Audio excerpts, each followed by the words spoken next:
Oke. Yang paling terkenal lagi dari Ibn Rus adalah mempertemukan filsafat dan syariat. Jadi karena di era Ibn Rus dia banyak mendapat tentangan dari para teolog dan para fuqaha. Filsafat dianggap sudah sesat, filsafat dianggap menyimpang. Maka Ibn Rus ya tadi nulis Faslul Maqal Fima Bainal Falsafah dan seterusnya. Itu tadi isinya menunjukkan bahwa filsafat dan syariah itu tidak bertentangan. Bolak-balik hampir semua filsuf peripatetik ngomong ini.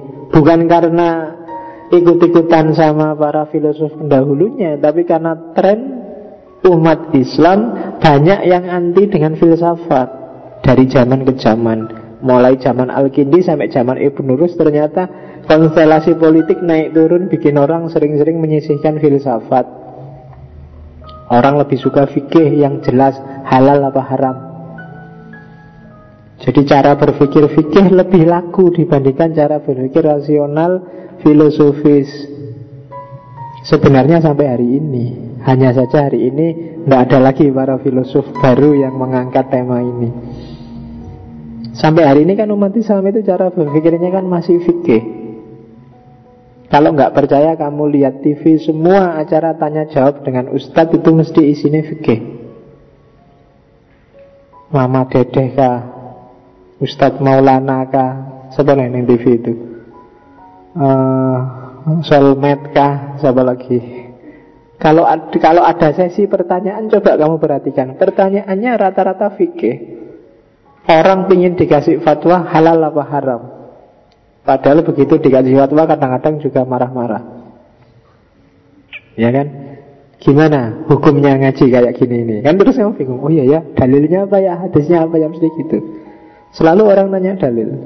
Dan dalil berarti ada ayat, ada hadis, ada asar, dan lain sebagainya. Cara berpikir fikih. Fikih pun reduktif. Jadi hanya pada judgement hukumnya, bukan logika hukumnya. Makanya nanti Ibn Rus nulis tentang Bidayatul Mujtahid, untuk melatih orang bahwa fikih itu tidak cuma urusan klaim halal haram, tapi ada logika hukumnya. Syafi'i ngomong gini karena ini, dia cara istinbat hukumnya gini. Malik ngomong gini dengan cara istinbat gini. Itu mengajari masyarakat untuk rasional.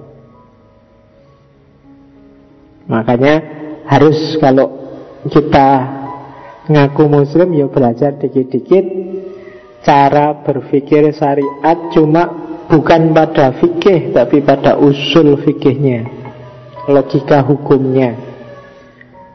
Kalau kita kan biasanya apalan kan, ya kalau Syafi'i boleh, kalau Malik nggak boleh, kalau Hanafi setengah boleh, kalau Zahiri pasti nggak boleh, kan selalu gitu. Kenapa begitu nggak tahu. Nah, bahkan sampai pintu ijtihad itu ditutup, nggak mungkin bisa dibuka. Sudah top pikirannya para ulama, kita tinggal melanjutkan aja. Itu antara lain juga yang dikritik oleh Ibn Rus. Kita perlu peradaban rasional sebagai imbangan bagi peradaban syariah. Dan jangan takut karena ada wihdatul hakikoh, kesatuan kebenaran. Kebenaran itu satu, utuh. Dilewati dari jalan manapun ketemunya akan sama. Orang ke Solo bisa lewat Jogja, bisa lewat mana, Wonosari, Gunung Kidul, bisa lewat Surabaya, bisa lewat mana lagi, pokoknya dari barat. Tujuannya sama, jalurnya aja yang beda. Ada wihdatul hakikoh. Jadi filsafat dan syariat itu arahnya sama. Yang kedua, catatannya Ibn Rus, jangan takut belajar filsafat. Karena toh belajar filsafat puncaknya adalah sama seperti syariat, ketemu Tuhan. Belajar filsafat itu kan mikir macam-macam, alam semesta ini, hidupmu, dirimu, kenyataanmu dipikir. Pada puncaknya ya Tuhan. Syariah juga begitu, kamu sholat, zakat, puasa, haji, puncaknya kan ketemu Tuhan juga. Dua jalur yang berbeda, muara akhir ketemunya sama. Ya kan? Sholat, zakatmu, syariah, semua itu kan tujuannya lillahi ta'ala.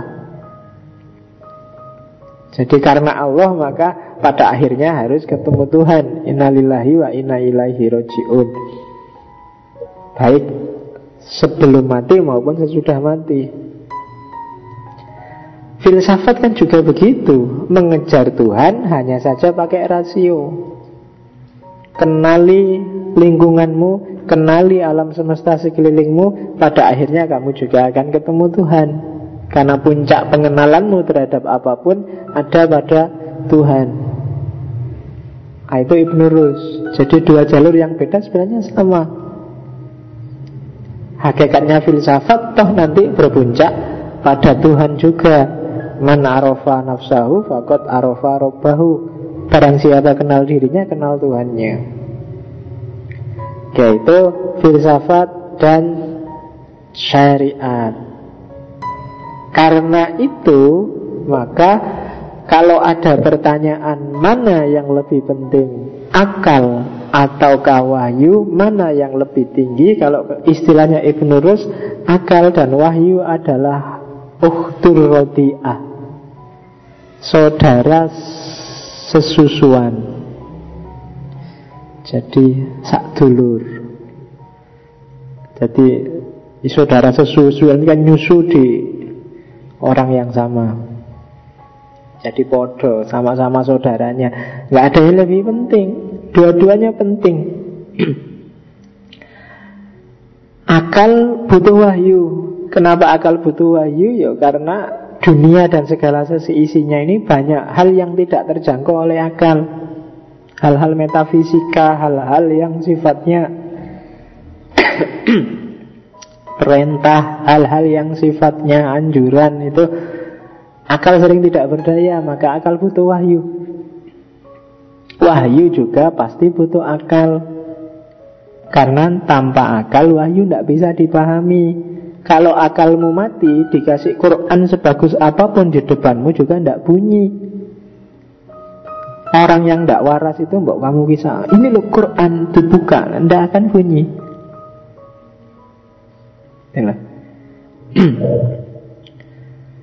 Makanya ada cerita ketika Ali bin Abi Thalib debat sama orang Khawarij. Jadi orang Khawarij ini kan ngeyel bahwa hukum itu harus Allah, harus pakai kitab suci, harus sesuai dengan bunyinya nas. Terus Ali bin Abi Thalib bilang, ini loh yang kamu anggap kitab suci itu, dipegang teks. Ini mati, ini diam. Yang membunyikan siapa? Kita. Jadi dia barang mati. Dia operatif fungsional kalau manusianya punya akal, bisa menangkap pesannya. Jadi penentunya ya tetap harus dialog dia sama akal. Kalau nggak ada akal nggak akan bisa dipahami. Ya kayak kamu nggak ngerti sama sekali bahasa Arab, maca Quran ya paling ya geleng-geleng aja. Karena apa ya mbu, yang penting ngaji. Syukur-syukur tajwidnya bener. Kan gitu aja level kita hari ini kan. Kenapa? Karena kita nggak paham, nggak nyampe, logika bahasanya juga masih belum nyambung. Jadi sudah kok saya pegang Quran, cuma nggak paham. Sama aja, untuk paham orang butuh akal. Maka pertanyaan mana yang lebih tinggi dan mana yang lebih penting, akal atau wahyu, itu tidak relevan ditanyakan. Dua-duanya penting. Lupa, tapi dalam hidup kita kan harus dituntun oleh Quran, oleh nas. Jadi pedoman utamanya Quran. Iya, tapi Quran itu tidak bunyi, kita yang membunyikan, kita yang memahami dan menjalankan. Harus kerjasama dua-duanya. Orang yang akalnya nggak waras ya tidak akan bisa membunyikan Quran. Bahkan orang yang punya kepentingan tertentu, punya misi terselubung, baca Quran juga sesuai misinya. Zaman saya kecil dulu SD, zaman Soeharto, si mbahku itu P3. waktu ikut kampanye P3, jurukamnya kiai-kiai itu pakai dalil kul huwallahu ahad. Tangannya sih P3 kan nomor 1 dulu. Jadi tangannya 1 terus bilang kul huwallahu ahad siji. Jadi coblosnya nomor 1 di Quran ada ahad. Jadi Allah itu ahad dan ahad itu P3. Jadi Allah berarti meridhoi P3. Zaman itu dulu, tahun 82-an. Jadi lo itu yang ngotak-atik jadi kayak gitu kan ya akalnya.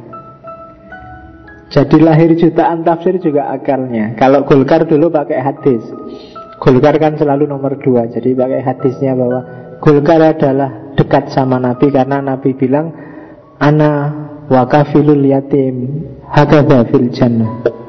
Saya dan orang yang menyantuni anak yatim itu kayak gini nanti di surga. Dekat tuh kayak gini kan 2. Golkar kan 2. Jadi Golkar adalah yang lebih dekat dengan Nabi zaman itu. Oke. Nah itu kan main-main sesuai kepentingannya. Kayak kamu waktu belum punya pacar, kamu tiap hari dalil pacaran itu haram. Al-Quran bilang wala taqrabuz zina gitu. Begitu dapat pacar dalilnya ganti. Pacaran itu dianjurkan oleh Quran. Wa ja'alnakum syu'uban wa qabaila lita'arufu. Jadi kita harus saling ta'aruf. Itu kan sakarepmu dhewe, mbok atur sesuai kepentinganmu. Jadi yang pakai dalil wala taqrabu zina karena dia belum punya pacar. Kalau sudah punya pacar dalilnya ganti. Oke, maka dua-duanya penting dan signifikan. Kenapa kok bisa sakarep dhewe tadi? Karena nggak belajar cara berpikir yang benar. Gimana sih cara merumuskan, gimana cara menyimpulkan sesuatu. Itu cara mikir. Kapan konteks harus bermain, kapan sejarah ikut menentukan mana yang objektif, mana yang subjektif, mana yang mutlak, mana yang muqayyad, mana yang umum, mana yang khusus. Itu semua kategori-kategori akal. Wahyu atau nas diem saja. Kita yang menentukan. Oh ini khusus untuk Nabi yang boleh kawin 9. Kalau kita nggak bisa, kan gitu. Nabi sampai 9, kalau kita ya maksimal 4. Kalau ada yang mau 1 aja kan kamu belum. Nggak usah mikir sampai 4. Atau jangan-jangan tafsirnya beda. Akalnya bilang oh enggak pak, 9 itu tidak khusus untuk Nabi. Kita juga bisa 9. Ayatnya kan memang membolehkan 9. Masna, wasulasa, waruba. Kan itu pakai wa bukan au. Kalau au atau. Kalau wa itu kan dan. Masna itu 2, wasulasa dan 3, waruba dan 4. Jadi 9 pas. Jadi maksimal kita bisa nikah 9. Atau dengan tafsir oh enggak, itu tidak ngomong maksimal berapa Pak. Itu maksudnya orang laki-laki boleh kawin banyak, titik. Itu kan kayak orang ngomong terserah kamu mau kawin berapa, 2 boleh, 3 boleh, 4 boleh. Nah itu kan bukan kok terus dibatasi 4, tapi ya sampai berapapun boleh, saya ada yang mau. Nah itulah karepmu ngono. Ada kan yang saya setahun atau 2 tahun yang lalu ke Madura itu ada teman dosen yang punya Pak D jadi kiai, istrinya 12 di Madura. Nah, kan enak, rumahnya besar kayak pondok tapi isinya ya istrinya dan anak-anaknya. Ya, nama anak sendiri mungkin saya pas di sana lupa, paling manggilnya paling cangcong gitu, cong gitu. Lali deh namanya. Saking oke bujune rolas. Oke. Akal dan wahyu itu nanti bentuk praksisnya dalam praktiknya kan hasilnya 2. Yang akal nanti menjelma jadi hikmah, filsafat, dan yang wahyu kan menjelmanya jadi syariah. Dua-duanya harus dialog. Maka orang Islam butuh filsafat selain syariah. Jadi dua-duanya kita butuh. Kalau hikmahnya mati, ya syariahnya akan kehilangan nilai. Karena nilai itu kan ketemunya lewat falsafah. Kenapa kita harus sholat? Apa makna dibalik sholat? kandungan operatif apa di balik sholat dan seterusnya, itu kan akal yang bunyi. Hikmah saja, falsafah saja tanpa syariah juga kehilangan orientasi, kehilangan sasaran tembak, kehilangan modus. Maka hikmah perlu ketemu dengan filsafat. Yaitu Akal dan Wahyu versi Ibn Rus.